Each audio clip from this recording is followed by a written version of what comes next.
Okay guys, so all the soldering is finished. I'm going to try and get in a close-up here.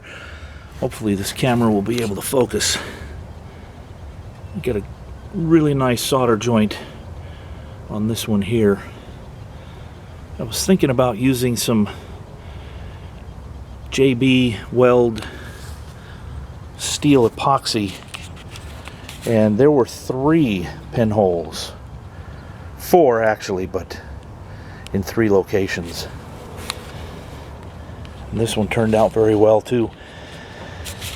But the soldering technique worked very, very well. And here's the one on the bottom. And the rest of the tank is in remarkable condition.